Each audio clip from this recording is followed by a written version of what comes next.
Assalamualaikum warahmatullahi wabarakatuh.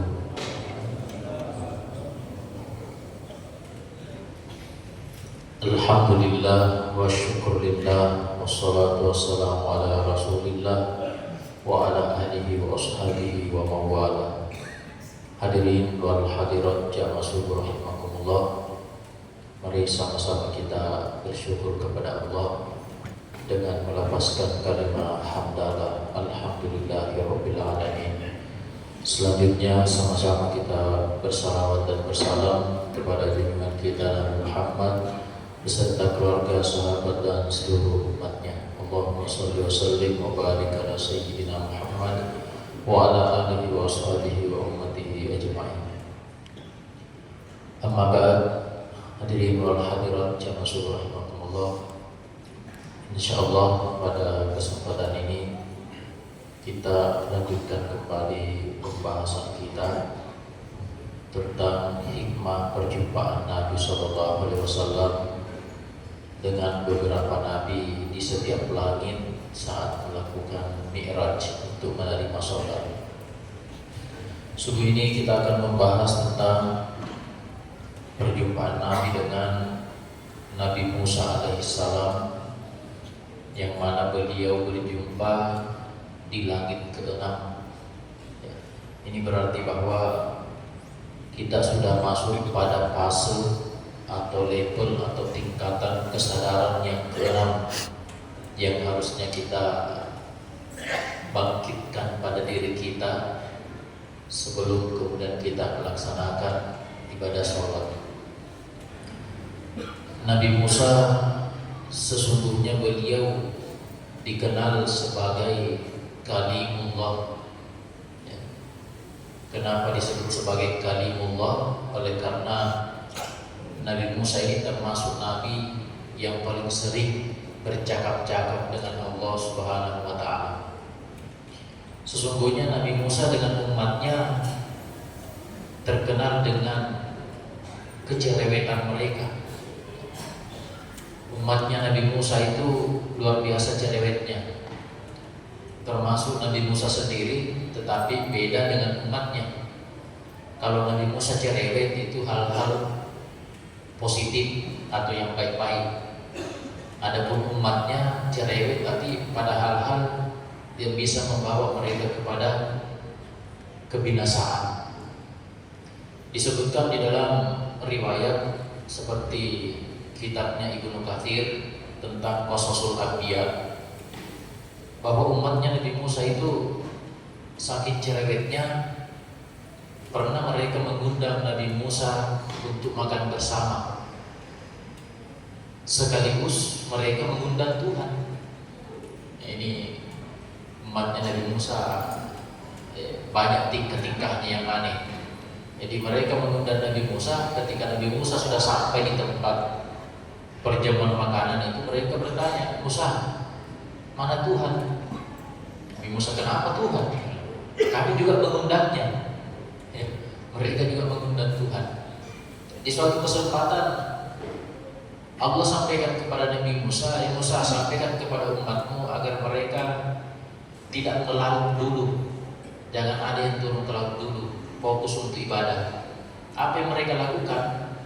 Ternyata mereka menggali lubang di samping rumahnya supaya air laut sampai dekat rumahnya, baru disitulah kemudian mereka memancing. Bahkan di surah Al-Baqarah itu kan Allah abadikan bandelnya cerewetnya umatnya Nabi Musa. Ketika Allah mengatakan wa iz qala Musa liqaumihi, ingat ketika Musa berkata kepada kaumnya bahwa sesungguhnya Allah memerintahkan kalian. Wa iz qala Musa liqaumihi innallaha ya'murukum an tazbahu baqarah. Jadi ketika Nabi Musa berfirman, ketika Nabi Musa bersabda, berkata kepada kaumnya, sesungguhnya kalian ini diperintah untuk menyembelih seekor sapi betina. Wa iz qala Musa liqaumihi innallaha ya'murukum an tazbahu baqarah qalu atattakhizuna huzwa. Apa mereka katakan? Mereka mengatakan, apakah engkau ingin menghinakan kami? Jadi diminta oleh Allah menyembelih seekor sapi berkurban karena ada kejadian pada saat itu. Tapi kemudian mereka justru mengatakan bahwa mereka seakan-akan ingin dihinakan, sekalipun nantinya mereka tetap melakukannya. Qalu ud'u lana rabbaka yubayyin lana ma hi. Jadi umatnya Nabi Musa bilang, Musa, itu sapi yang nasuruh kaki Tuhan untuk disembelih, sapi bagaimana itu? Qalu ud'u lana rabbaka yubayyin lana ma hi. Qala innahu yaqulu innaha baqaratun la faridu wa la bikrun awanu baina salik. Nabi Musa bertanya ke Allah mengenai pertanyaan daripada umatnya. Tanyakan kepada Tuhan Musa, sapi betina yang bagaimana yang diinginkan. Jadi Nabi Musa berdasarkan informasi dari Tuhan, dia sampaikan sapi betina yang dimaksud adalah sapi betina yang tidak muda, tidak tua juga. Awan baina zalik, pertengahan dari keduanya. Tidak sampai di situ, mereka masih bertanya. Qalu ud'u lana rabbaka yubayyin lana ma launuha. Musa, belum jelas. Coba tanyakan kepada Tuhanmu, ma launuha, warna apa sapi yang diinginkan. Jadi sudah diperintah menyembelih seekor sapi betina, mereka bertanya umurnya berapa. Sudah dikasih tahu umurnya, bertanya lagi ma launuha, warna apa Musa? Qala innahu yaqulu innaha baqaratun safra'un faqi'un launuha tasurrun nazirin. Sapi betina yang dimaksud oleh Tuhan adalah sapi betina yang warna kuning tua. Ada yang mengatakan kuning keemasan, kira-kira sama dengan ini. Kuning keemasan, tasurrun nazirin. Dan warnanya itu ketika orang memandang sapi itu, orang merasa senang ketika memandangnya. Begitulah terus menerus mereka bertanya sampai kemudian apa kata Allah? Hampir-hampir mereka tidak bisa melakukan perintah itu. Karena banyaknya pertanyaannya sehingga membuat diri mereka sendiri repot. Nah, ini kan sama kalau umpamanya kita hari ini. Panitia masjid bilang kepada seluruh jamaah, kami mohon bantuannya agar supaya membantu panitia masjid dalam hal pembangunan. Bertanya lagi, mau dibantu tentang apa? Pakai uang yang bagaimana? Ya warna merah, yang dua orangnya, jangan yang satu orangnya. Jadi kamu mempersulit diri. Padahal bisa saja menggunakan uang yang satu orangnya, tapi karena bertanya lagi, akhirnya mempersulit diri mereka sendiri. Nah, ini umatnya Nabi Musa, akibat daripada hal tersebut, cerewetnya yang selalu membawa mereka kepada hal-hal yang hampir tidak melakukan perintah Tuhan. Akhirnya kan pada akhirnya kan mereka dihinakan oleh Allah, diazab oleh Allah Subhanahu wa taala. Nah, Nabi Musa sendiri juga termasuk sesungguhnya adalah nabi yang cerewet, tetapi cerewetnya Nabi Musa pada hal-hal yang baik, yang positif. Ketika Nabi Muhammad SAW setelah menerima perintah sholat, beliau kan di langit ketujuh bertemu dengan Nabi Ibrahim. Tapi ketika bertemu dengan Nabi Ibrahim tidak ada masalah. Tapi ketika Nabi sampai di langit, turun ke langit ke-6, bertemu dengan Nabi Musa, mulai lagi bertanya, Muhammad, apa nak kasih ke Tuhan? Mau tahu lagi dia kepo orangnya. Jadi itu orang-orang kepo, umatnya sebenarnya itu Nabi Musa. Ya, apalagi yang sedikit-sedikit viral, sedikit-sedikit ini itu kayak umatnya Nabi Musa itu, Bani Israil. Ya. Nah, ini bertanya, Muhammad, apa nasuruhkan ke Tuhan? Kalau di dalam sirah tentang Isra Mi'raj itu kan Nabi diperintah 50 sholat pertamanya. Lalu kemudian Nabi Musa menyerahkan, minta Muhammad pengurangan sampai akhirnya tersisa 5 kewajiban kita sholat sehari semalam. Jadi ini membuktikan bahwa Nabi Musa memang cerewet, tapi ada manfaatnya bagi kita manusia. Seandainya Nabi Musa ini tidak cerewet, bisa saja hari ini kita akan sholat 50 kali sehari semalam. Nah, ini bagusnya cerewet tapi kemudian dibawa kepada hal-hal yang positif. Saya jadi teringat dengan seorang dokter yang juga hari ini menjadi seorang ustazah. Kalau kamu tidak salah ingat namanya Dokter Aisyah Dahlan. Ya, Aisyah Dahlan kayaknya pernah bilang bahwa yang paling cerewet itu sebenarnya di umatnya Nabi Muhammad itu perempuan jika dibandingkan dengan laki-laki. Ya, saya tidak tahu ini, saya bukan ahlinya.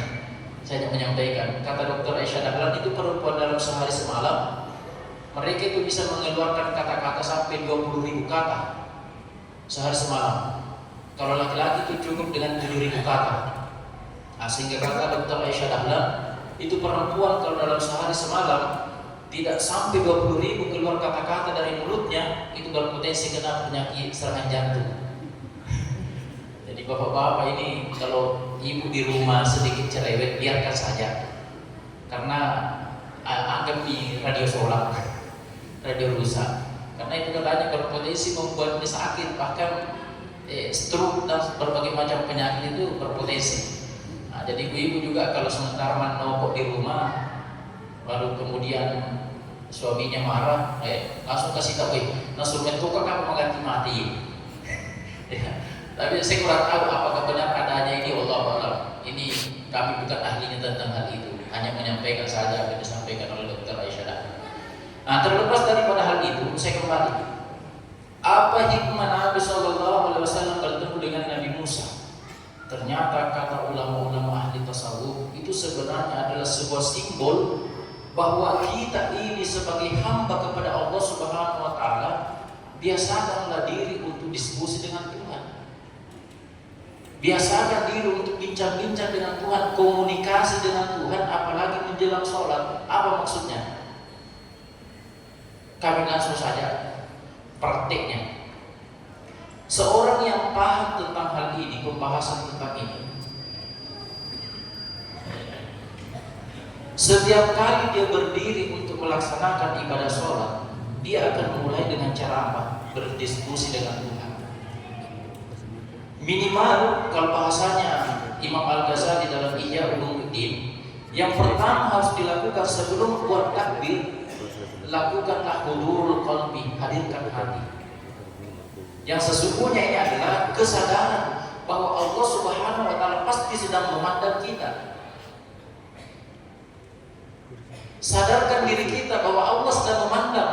Maka dari itu ajak Allah Subhanahu wa Ta'ala berdiskusi dengan cara apa? Sampaikan, ya Allah, saya saat ini sedang berdiri di hadapanmu, ingin menyembahmu, dan tentunya aku tahu ya Allah bahwa sesungguhnya aku ini adalah hamba yang bergeliman dosa. Tapi jika kemudian saya tidak sujud kepadamu, kemana lagi saya harus mengabdikan diri? Jadi sampaikan kepada Allah ketika kita mau sholat, ya Allah saya datang lagi, ya Allah saya datang lagi, ya Allah saya datang lagi. Jadi perbaiki dulu koneksinya dengan Tuhan, baru kemudian buat takbir. Ibaratnya HP, kalau kita mau menelpon, bagaimana caranya telepon kita itu sampai kepada orang yang akan ditelepon kalau jaringannya tidak connect? Maka di dalam sholat, sebelum kita mengadakan buat takbir Allahu Akbar, upayakan dulu diskusi dengan Tuhan. Ya Allah saya datang ingin menyembahmu, saya datang ingin bersujud kepadamu. Berdiriku ini adalah berdiri untukmu ya Allah. Sehingga semua aktivitas yang kita lakukan di dalam sholat itu semua kita serahkan kepada Allah. Di dalam hadis kan Nabi mengatakan, ketika seorang hamba sholat membaca Alhamdulillahi Rabbil Alamin, apa kata Allah? Hamadani abdi, hamba aku telah memuji. Ar-Rahmanir Rahim, Tuhan bilang azna alayya abdi, hamba aku kembali memuji. Jadi setiap ayat yang kita baca dalam surah Al-Fatihah, ternyata kata Nabi SAW itu senantiasa dijawab oleh Allah. Sehingga itulah kemudian Imam Al-Ghazali mengatakan dalam Ihya Ulumuddin, seseorang ketika sholat sesungguhnya dia sedang berdiskusi dengan Tuhannya. Makanya kan kalau dalam kitab Ihya Ulumuddin itu Imam Al-Ghazali setidaknya mengungkapkan ada 6 hal yang harus dilakukan.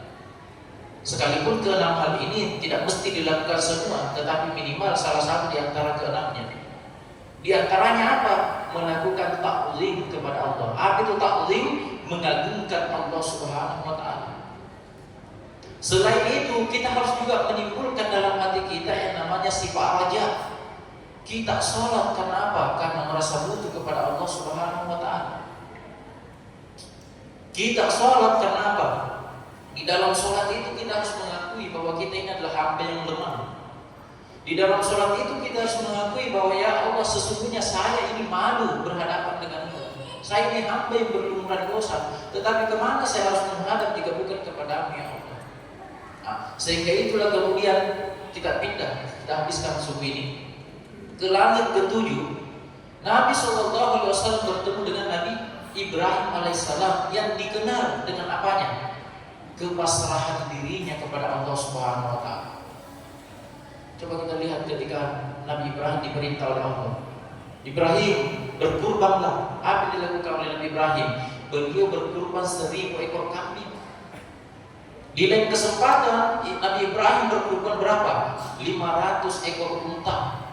Di lain kesempatan berkurban sampai beribu-ribu banyaknya. Sampai pada saat itu masyarakat mengatakan, Ibrahim, kenapa engkau sampai sedemikian rupa menyembelih hewan yang engkau miliki, hewan ternak yang engkau miliki sampai begitu banyak? Hingga kemudian ada ulama yang mengatakan, disitulah kemudian muncul di lisannya Nabi Ibrahim mengatakan, jangankan hewan, anak sekalipun sekiranya Allah meminta aku untuk menyembelihnya, saya akan menyembelihnya. Nah itulah kemudian kenapa di dalam sholat kita membaca apa yang dikatakan oleh Nabi Ibrahim, inna sholati, sesungguhnya sholatku ya Allah. Dalam doa ibtidah, inna sholati, sholatku ini ya Allah, wa nusuki, semua ibadahku, wa mahyaya, hidupku, wa mamati, bahkan matiku, lillahi rabbil alamin, untukmu semua ya Allah. Nah, maka di sini kemudian sesungguhnya ulama-ulama ahli tasawuf ketika sudah berada pada level ini, mereka sholat, ada kalanya sekalipun tidak secara keseluruhan mereka tidak peduli lagi dengan aturan syariat, ada kalanya. Tapi kami tidak katakan ini sebagai kesengajaan, tapi ada kalanya mereka tidak lagi mengikuti aturan syariat. Karena kenapa? Karena memang sudah terjadi kepanaan peleburan dirinya dengan Tuhan. Gurunta Pawali Salemo itu pernah sholat, yang diikut pada saat itu adalah cucunya, sholat zuhur. Allahu Akbar, Allahu Akbar. Selesai beri salam, cucu beliau tegur, nenek, salih salat tak? Neneknya bilang, Pak Wali Salim bilang, kenapa bisa salah? Beliau mengatakan, cucunya ini mengatakan, 8 rakaat. Apa kata sang wali ini? Lebih dikenal dengan nama Puang Wali Salemo. Puang itu artinya tuan, Wali berarti wali Allah, Salem itu nama pulau di Kabupaten Pangkep. Apa kata Pak Wali? Biar bisa alana, yang penting nak terima Tuhan. Nah, ini bahasa wali seperti ini tidak bisa kita debat. Kalau kita mendebatnya dengan ilmu syariat, ilmu fikih, pastinya tidak akan kita terima. Nah itulah sebabnya di penghujung-hujung hidupnya beliau itu tidak ke masjid lagi. Kenapa tidak ke masjid? Karena kalau ke masjid sudah pasti disuruh jadi imam. Nah kalau masalahnya beliau jadi imam, ada kalanya bilangan rakaat sholat ini beliau tidak pernah teringat lagi. Karena kenapa? Itu tadi inna sholati wa nusuki wa mahyaya wa mamati lillahi rabbil alamin. Tidak ada lagi mereka ingat tentang berapa rakaatnya, karena bukan itu memang fokusnya. Sekalipun di sini terjadi perbedaan pendapat di kalangan ulama bahwa sesungguhnya salah satu bukti kekhusyuan seorang ketika sholat justru ketika dia sadar sudah berapa rakaat dari sholatnya. Nah, jadi ini berarti bahwa ada perbedaan pendapat di kalangan ulama, baik itu kalangan sufi maupun kalangan ahli fikih. Nah, terlepas daripada hal itu, tujuan daripada kita melaksanakan ibadah sholat tentunya adalah ingin bermakrifat kepada Allah Subhanahu wa Ta'ala. Kita ingin mengabdikan diri kepada Allah Subhanahu wa Ta'ala. Sehingga itulah kemudian kesadaran yang kita bahas mulai beberapa subuh yang lalu, ketika Nabi bertemu dengan Nabi Adam, bertemu dengan Nabi Isa, Nabi Yahya, bertemu dengan Nabi Yusuf, Nabi Idris, Nabi Harun, kemudian sampai pada level Nabi Musa alaihissalam dan terakhir Nabi Ibrahim alaihissalam. Ini semua seharusnya kita munculkan sebelum sholat dan juga ketika kita sudah berada di dalam sholat. Sehingga itulah sebabnya kita melaksanakan ibadah sholat, penyerahan diri kepada Allah Subhanahu wa Ta'ala seharusnya dilakukan secara totalitas. Apa itu totalitas? Adalah menyerahkan sepenuhnya, tidak ada yang lain kecuali hanya Allah Subhanahu wa Ta'ala. Hadirin wal hadirat jamaah subuh rahimakumullah, itulah yang sempat kami sampaikan pada kesempatan ini. Semoga Allah Subhanahu wa taala merahmati, memberkahi kita semua dan juga sekaligus meridhoi kita semua, kemudian memberikan kita mengenali dirinya sehingga kemudian kita bisa beribadah kepadanya sesuai dengan apa yang semestinya. Terima kasih atas segala perhatian, mohon maaf atas segala kekurangan. Mari sama-sama kita menutupnya dengan sama-sama berdoa. Astaghfirullahaladzim, astaghfirullahaladzim, astaghfirullahaladzim. Asyhadu an la ilaha illallah wa la syarika. Amin. Bismillahirrahmanirrahim. Alhamdulillahirabbil alamin wa sallallahu ala sayyidina Muhammadin wa ala alihi wa sahbihi wasallam. Allahumma ighfir lana dzunubana wa dzunuba abaina wa ummahatina wa ajdadina wal muslimina wal muslimat al ahya'i minhum wal amwat. Allahumma faqihna fid din, Allahumma faqihna fid din, Allahumma faqihna fid din wa 'allimna at-ta'wila. Allahumma arzuqna rahman nabiyyin wa hifdzal mursalin wa ta'atan wa ilhaman minal malaikatil muqarrabin. Allahumma inna nas'aluka imanan da'iman wa nas'aluka imanan shadiqan wa yaqinan laysa ba'dahu kufrun. Rabbana hab lana min azwajina wa dhurriyyatina qurrata a'yunin waj'alna lil muttaqina imama. Rabbana ij'alna muqiminaz shalah wa min dhurriyyatina Rabbana taqabbal du'a. Rabbana atina fid dunya hasanah wa fil akhirati hasanah wa qina adzabannar. Sallallahu ala Muhammadin wa ala alihi wasallam. Walhamdulillahi rabbil alamin. Taqabbal du'ana ya Allah bisirri